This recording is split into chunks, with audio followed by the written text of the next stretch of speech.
Thank you for joining us today on Louder Than Green. Today we have a very exciting guest, and if you're building anything sustainable, regenerative, or just smarter than the status quo, you're in the right place.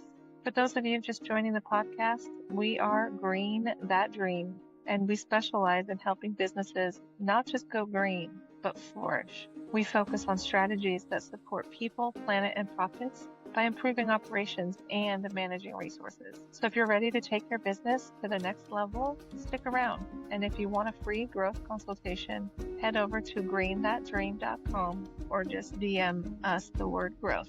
Now let's get into it. Welcome to Louder Than Green, the show where we go behind the scenes of sustainable, regenerative, and just plain better businesses to talk about the systems, tools, and leadership strategies that actually work.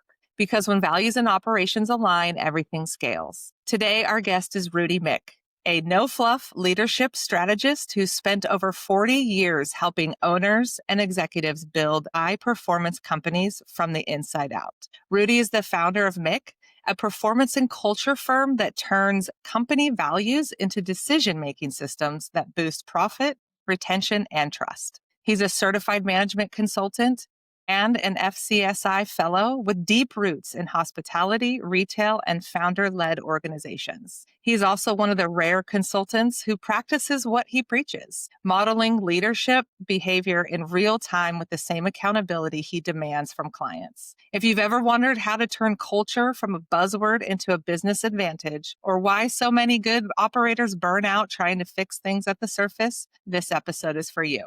Thanks so much for joining us today, Rudy. You are so welcome, and thank you for that kind introduction. You're welcome. I'm excited to be here with you. Awesome. Me too. Thank you. So for the folks who might not know you yet, how would you describe what you do and who you serve? Thank you for that question. Your introduction, I want to take it, resell, repackage.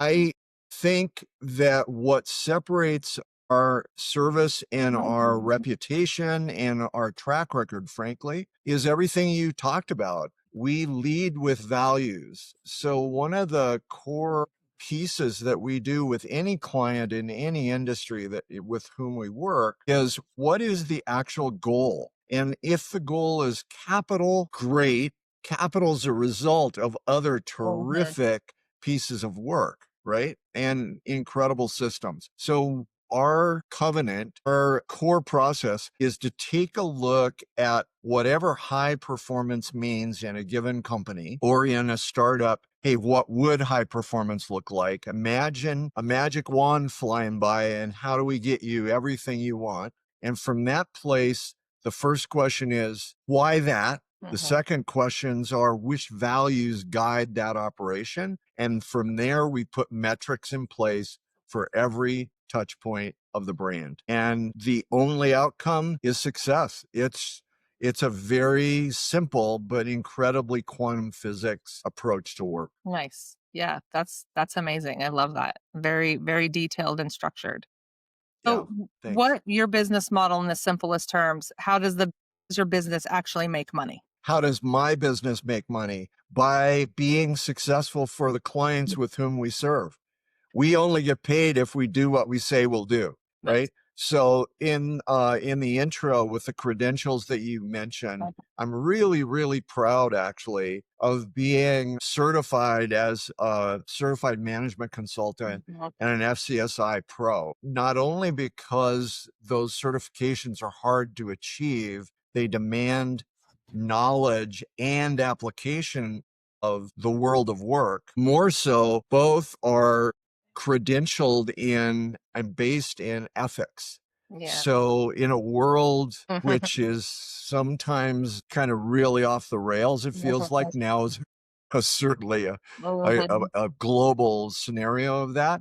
I'd like to think that the ethical approach that we frankly do what we say we'll do is what has made us so successful. I'd like to think that through our entire career, which is now spanning over 4,000 clients with successful results, that we've in the process asked, what does success look like for you, client? And for us, the execution and completion of that goal is our success. The last thing I would say is actually in our own purpose statement, the last sentence of that is that we turn dreams into goals achieved. Nice. I like Yeah. that. I like that. Yeah. Yeah.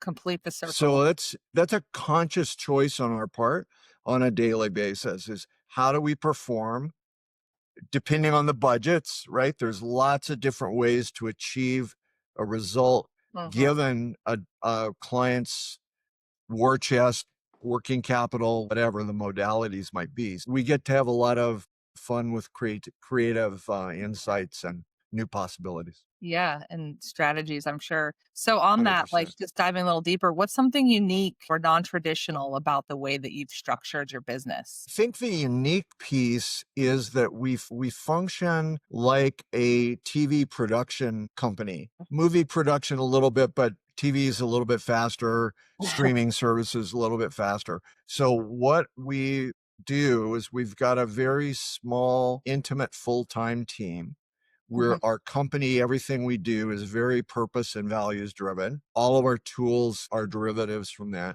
But so anybody that works with us, we pull the perfect team together for each client. And what occurs, we've been in business long enough that we pick a selective team specific to the needs of this given client at any given point.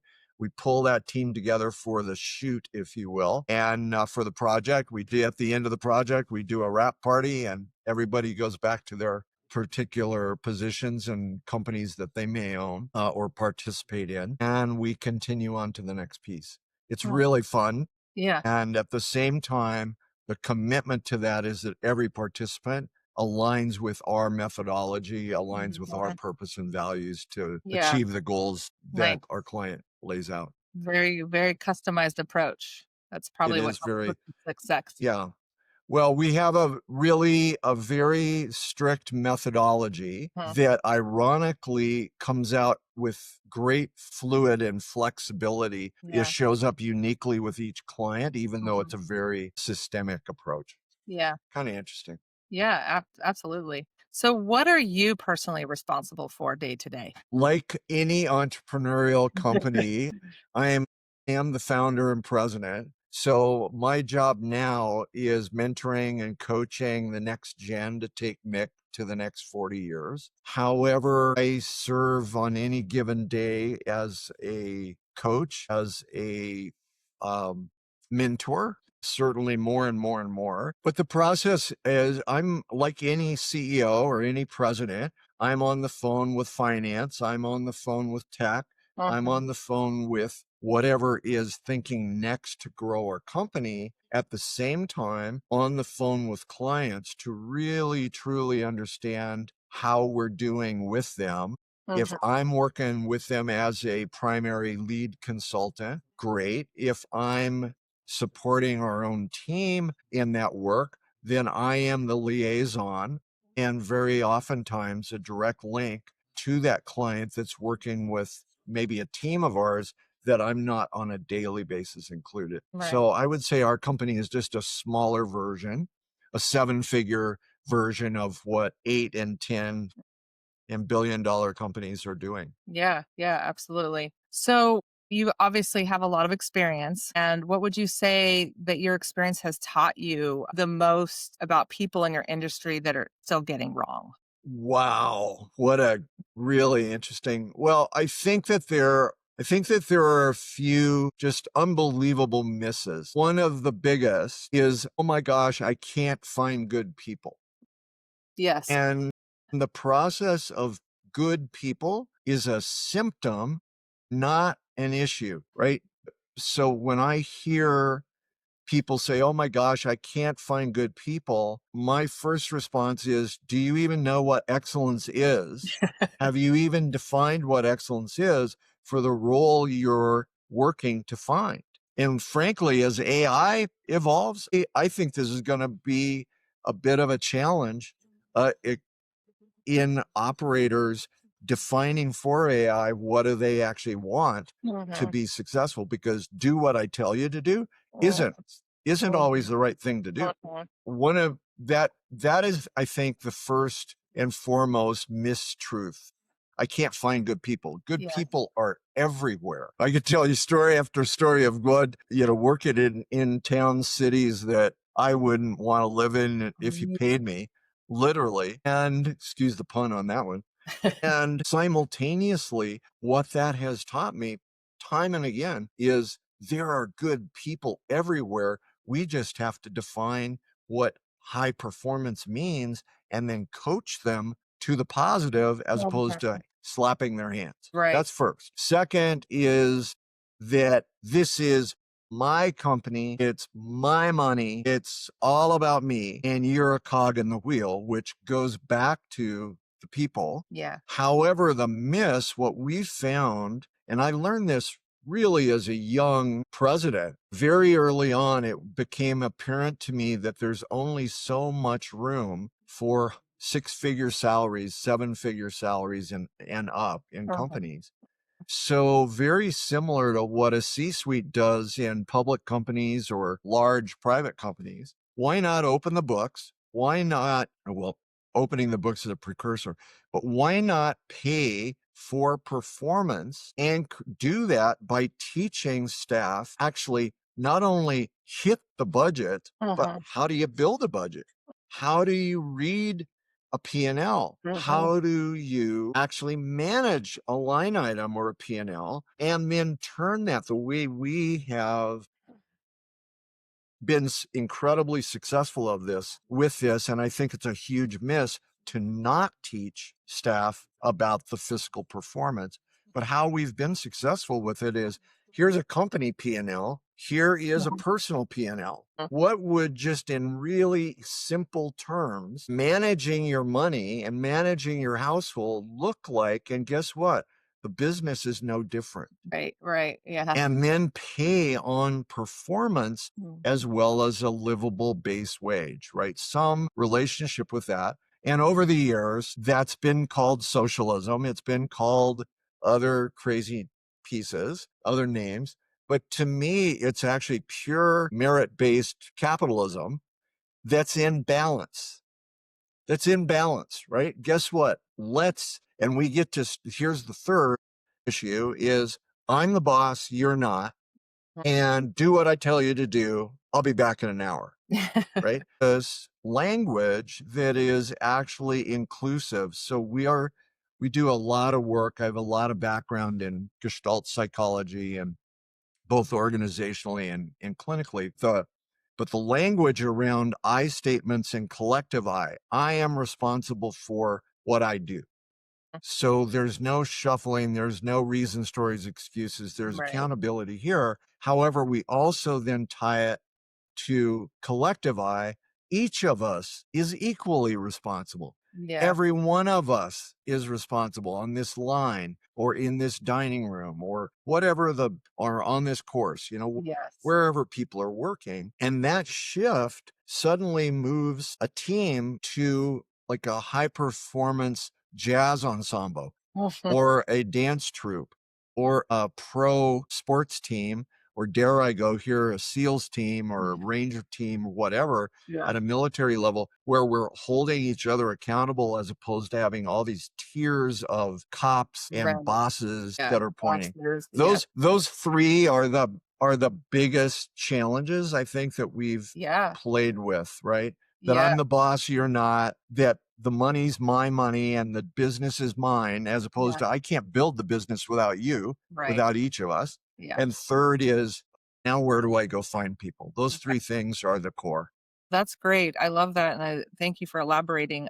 Just going back, one, it's obvious that you are focused on building a culture just by the things that you're talking about, which is beautiful and is obviously kind of more of the non-traditional ways for business, unfortunately. In terms of finding good people, how are you setting yourself up for finding good people? How do you guys structure that excellence? And also, it sounds like you do a lot of training or mentoring. Is that happening kind of ingrained within the culture itself? Well, God, what a great series of questions. Let's start there and work backwards. Just as Don Quixote waving at windmills, I keep working to figure out how we work with the FTSB to get training to be a CapEx expense that we can actually invest, right? If we could, in the tax code and accounting, generally accepted accounting, if we could actually acknowledge that great training is an investment in retention, in sales growth, in good business, then in the next level, community development and well-being, right? And we educate, the business becomes part of the world of education, albeit self-focused for my company and my good health. If we could turn training into a CapEx investment instead of a line item expense, our world would change as capitalists. It's like such a holistic approach, right? You're looking at the whole body of it, just like health, right? It's just not one part. And still to this day, I've been working on this for about 5 years, and every door we're knocking on still says no. One of these days, we're going to realize that people are actually as important as a concrete I mean, people are an asset. foundation, for sure. Yeah. So then to your next pieces, how many folks does your listening audience, viewing audience know? How many, you and I both, in our life experience, we hear about the company culture. Here's the top 5 companies to go to work for. And we're there for 2 days. And one of the trainers says, yeah, you forget about that, right? It's not quite as good as I was told, right? Well, here's the real story, right? You're 3 days into the work.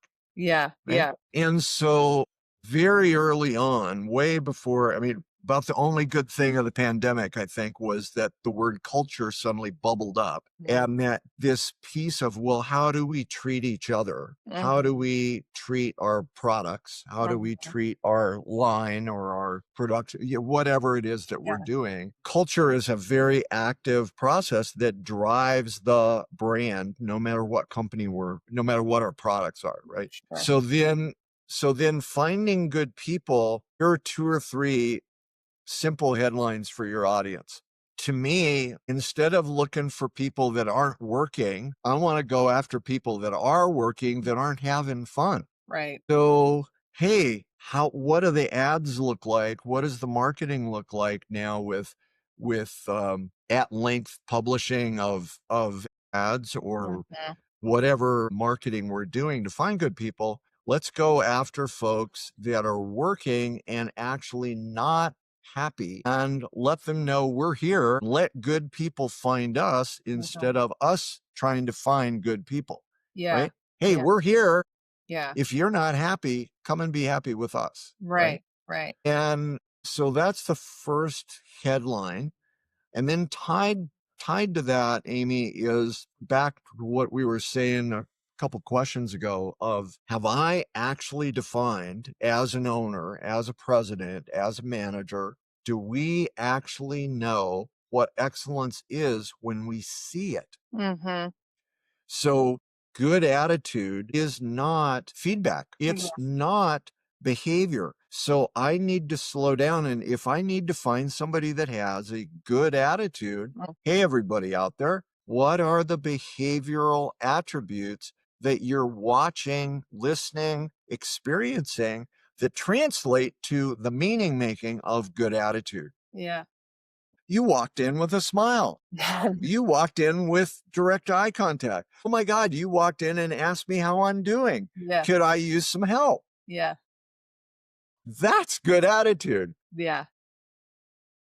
right? So Like getting the evidence of it.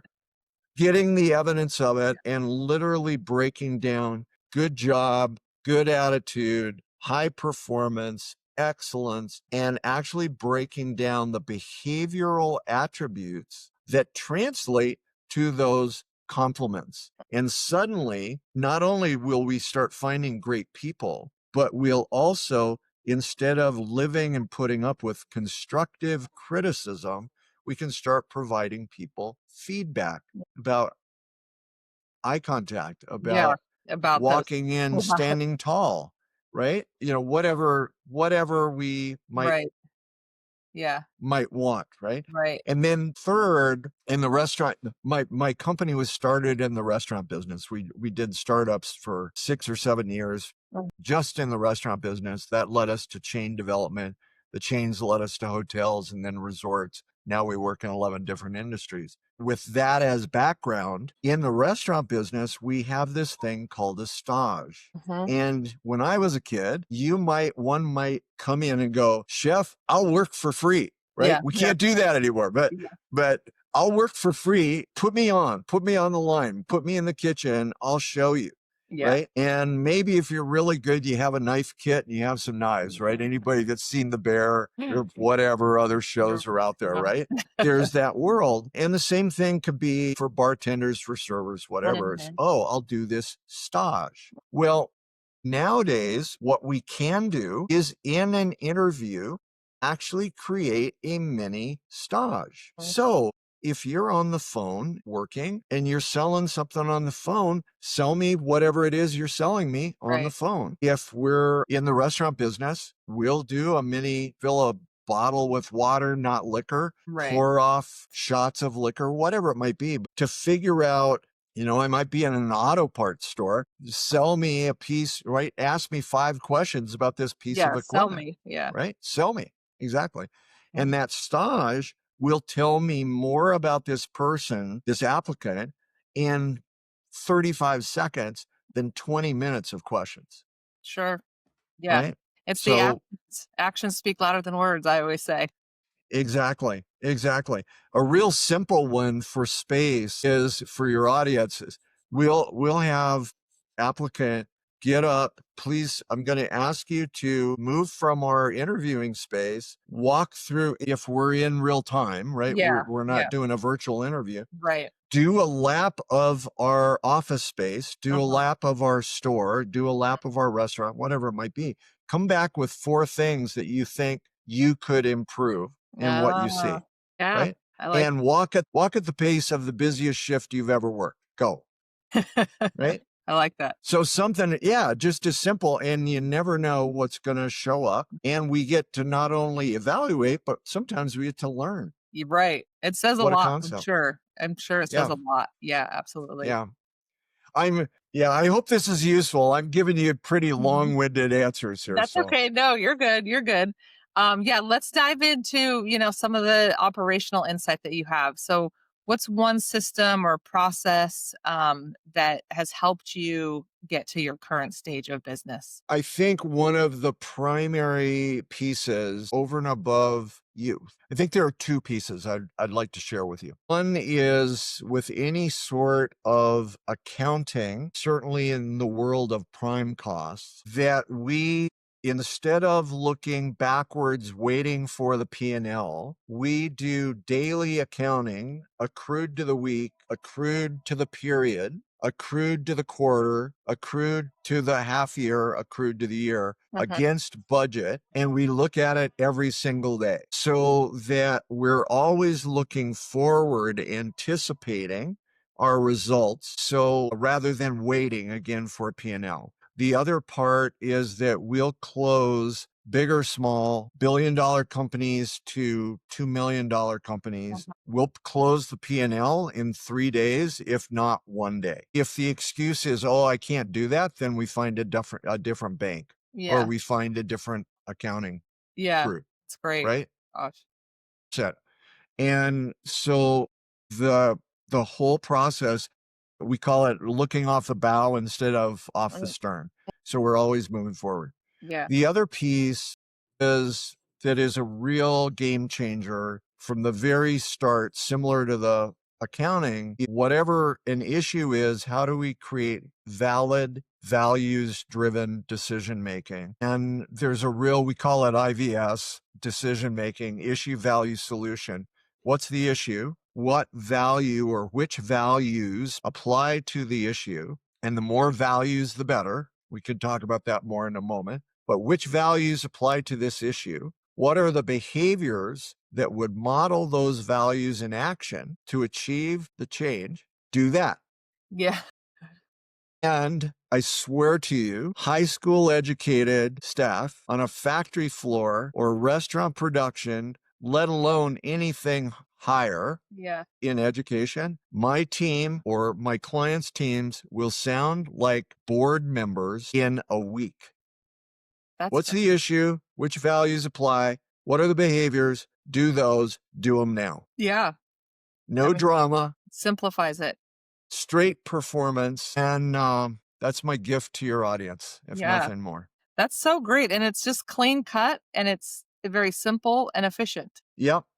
And what we'll find is the more values we can apply to an issue, the more effective and long range the solution will be. Yeah. Typically, if I come up with, here's the issue, here's one value, we'll tend to, it can be a little bit of a hook. Well, George said he was going to do X, right? And it turns into a little bit of a blame game. Yeah. And what occurs in a short term, so it'll solve one person's focus in the short term. The more values, the more people integrate, and the longer term the decision success will be every time. It's amazing. Could you give us an example? Sure. So an example would be, in most of our companies, some form of accountability is usually a core value. So I'm accountable for my attitude and actions. Each of us is accountable for our performance, whatever the value might be named as. We could talk about that as well if you want at some point. And some person, doesn't matter the identity or the, job position, somebody will, or here's another example of a value. We communicate openly, honestly, treating each other with dignity and respect. Nice. And my buddy George, that I already named, I'm not sure why. There is no George. So George he asked me how I was doing. He didn't treat me with dignity and respect, right? He was kind of sassy. Well, okay, first of all, what does sassy mean? And second, did you tell George that was your experience? Right? Well, no. Well, why don't you? Because another value is that we name the unspoken, right? And we, with dignity and respect. So the conversation becomes, well, okay, what will dignity and respect actually look like in this given case? And what does accountability look like with dignity and respect?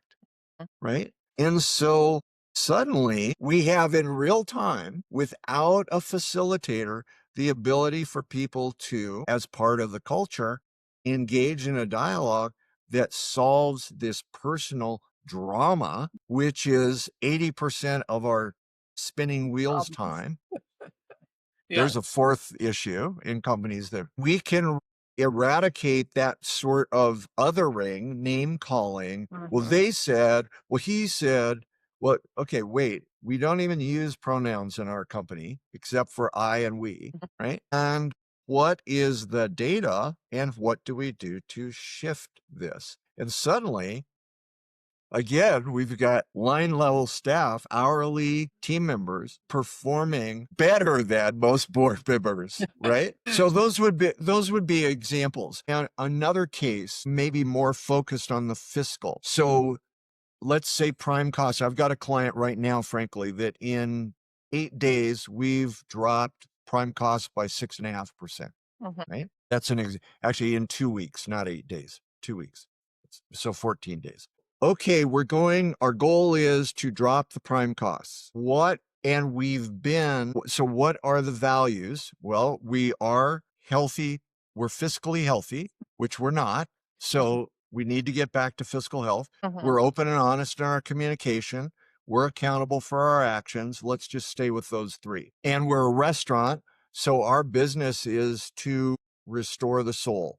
We're not just going to feed your belly. We're going to give you great food at a great price and great service so that you leave feeling even better than the way you walked in.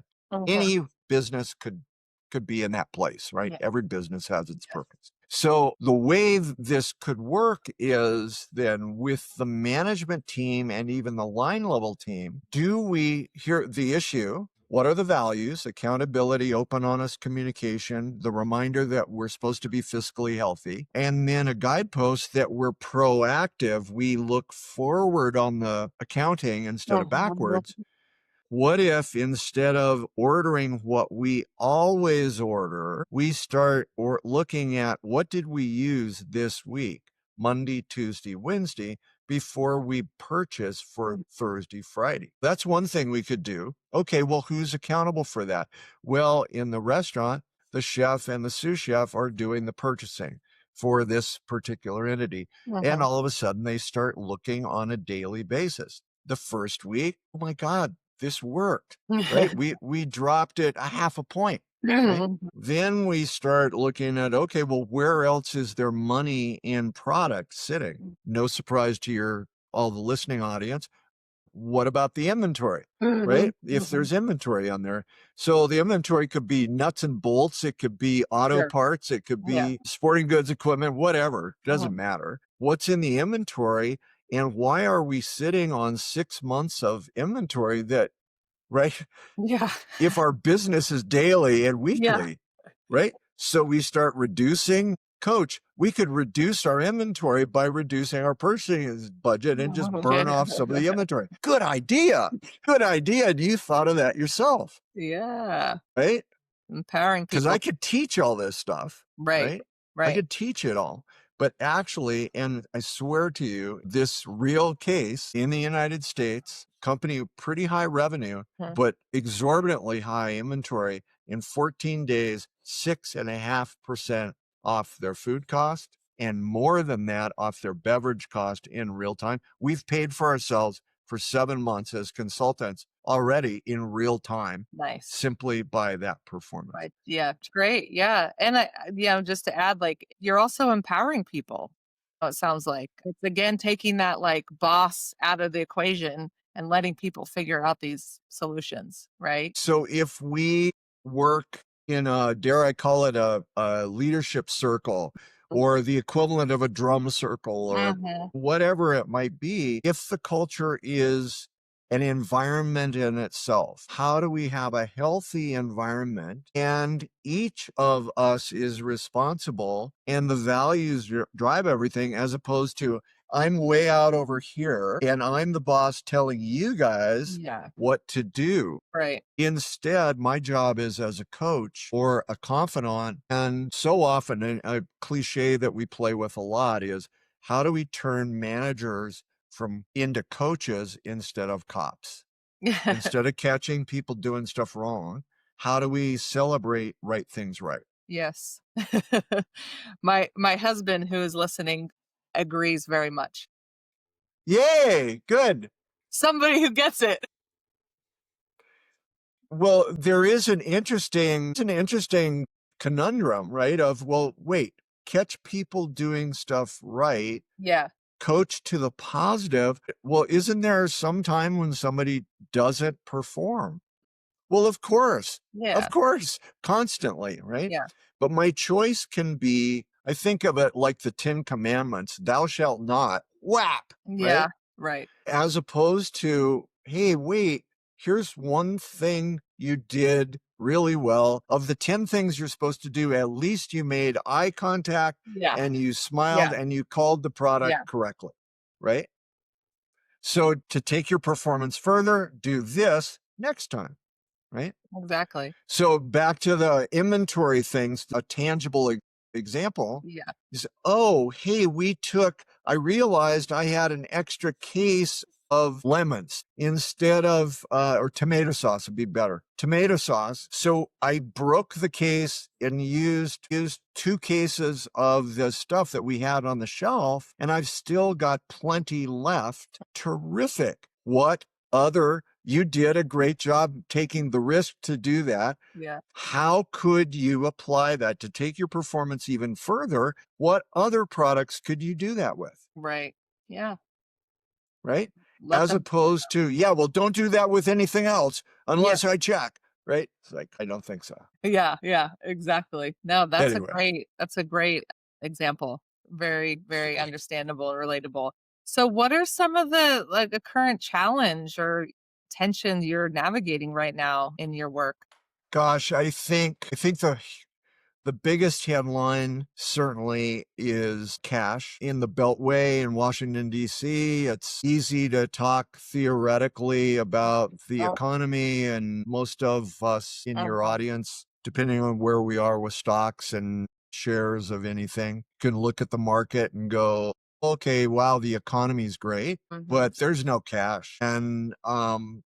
And tariffs and without getting on a bandwagon politically, costs continue to go up. And we are working, I think, in a broken system, certainly in the manufacturing business and the restaurant industry, which is basically manufacturing. I think we're using a broken financial model. So where is the cash and how do we manage cash? That's the biggest piece. And then the other big gigantic question is, where's AI headed and robotics, because we know it's coming. What is the discipline of using that technology? How do I afford it? Where do I utilize it, and still then where do my people play and perform? So there's no big secret, right? I think that this is welcome to the world of work. One of the things that I'm really concerned about in that process is if there are owners, especially in the mom and pop world, owners out there that maybe decide, oh, I can't afford a robotic or a piece of tech. If they don't have the discipline to maintain their existing storefront already and their existing equipment, make no mistake, the technology is going to have a repair and maintenance or replacement component. Nothing's going to change. We're still going to have to create maintenance, care, teaching, and training, right? So I think that that's another really interesting dialogue for us to look at going forward in the world of work, that's a little bit deeper than, oh my God, AI is coming. Well, of course it's coming. What's really the issue, Well, right? yeah. How are you how are you navigating that, within your, because you obviously, you're doing a lot of work with these businesses and everybody's in a different place with it. So how Yep. do you navigate that, in particular AI or automation tech Yep. need? Probably no surprise, issue value solution. So here is this thing coming, Yes. whatever it is, a new capability and a very naive. How do I answer your lovely question in brief? Like any piece of technology, we know this thing is coming. It may be a bigger bear than what has been here before. Within our business segment, whatever that segment is, and within our scale in that segment, how can we utilize this tech? Which values get supported? Which values can support that direction? And how do we scale rapidly using the tech? I mean, the first piece, I think, is the question itself. And so in strat meetings, you mentioned strategic thinking, strategy development. The great majority of strategic planning fails, right? There's all kinds of data that 85 to 90% of strat planning falls. Why? Because we don't change the business structure to support the new strategies. So what we're doing our best to do is, before we're purchasing or investing in that tech, like anything, we're saying what needs to shift in the structural components of our company to support the adaptation. Some of it we're going to know, some of it we're not going to know, right? And welcome to that insight and challenge. But what is the strategy? What is the structure that works? So in some ways, AI is going to be better for company A than robotics. For company B, robotics coupled with AI might be a better Right. approach. Then how do we afford it? How do we onboard it? And what do we do with our people? Think about that preemptively rather than as a reaction after the fact. Is, Right. I think, to me, like in the eco work, the environmental work you're doing, the world of work is no different. It is a garden. We are nourishing or deplenishing our world of work. So Yeah, there's absolutely. a dialogue there that has to occur. And what we've found, without rambling on, what we've found is for years, for instance, we've had an environmental scan team in most of our clients. They're looking at 6 months to a year. What's in the news? What's in the tech? What's coming, right? Well, ever more that now, and that environmental scanning team is made up of line level staff as much as it's made up of managers. Nice. So that it's like, It's- okay, we know this is coming. What training could we use? Yeah, absolutely. Yeah, and it is such a beast, right? Like all of it, moving parts. I love what you're saying with, adjusting the structure to support the strategy. I don't think that's done enough. And so No. you kind of keep reinventing what you're trying to do because it's not working because the structure never was modified, right? Exactly. And that's a gigantic part of our work. Yeah. Absolutely, is structurally, rather than changing stuff for change's sake, Yeah. is, well, wait, here's the idea. What structurally is supporting that, but what structurally is Isn't. actually Yeah. undercutting it? Yeah. And those two pieces from 50,000 feet, strategy, structure, culture, that's all there is, right? To drive the brand that we Yeah. have. Yeah. So the dialogue you just alluded to is constant, Yeah. right? As it should be, because it's evergreen. It's constantly evolving. I love it. I love it. So, Rudy, this has been a wonderful conversation. What is the best place for people to follow your work, connect with you? And is there anything that you're building or launching that you really want to share with our audience? My big share is that we're in the middle of creating AI derivative tool bases for all of our systems and all of our tools. We think about halfway through, and my hope is in the next about 3 months or so, we're going to be able to offer this to our client systems and to other coaches and consultants that may be interested in some of what we've been talking about. That's really exciting, and I think that's going to be the ultimate legacy of our work. Yeah. And then the other piece is just to keep asking questions. Anyway, Yeah. so to be in touch, the easiest, certainly I'm on LinkedIn. That the probably easiest way to find us. My email is my name. It's Rudy@Miick. And if it's not too old school to just reach out, my cell is my direct line. You've got that, and feel free to put that up. Rudy@Miick.com or on LinkedIn direct. Awesome. And our website as well. So has outreach and courses and all kinds of resources.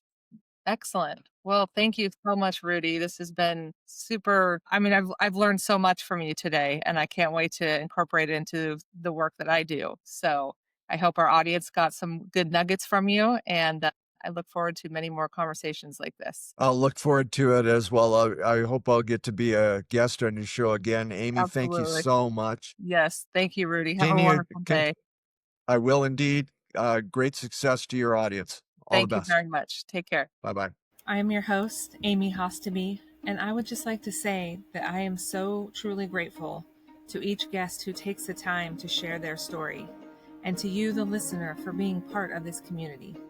This show is about learning out loud, connecting ideas, and amplifying the voices of people doing the real work of building a regenerative future. Let's keep turning up the volume on smart systems, bold ideas, and the businesses shaping what's next. So please join me and keep showing up, keep speaking up, and keep it louder than green. Thank you so much. Have an amazing day.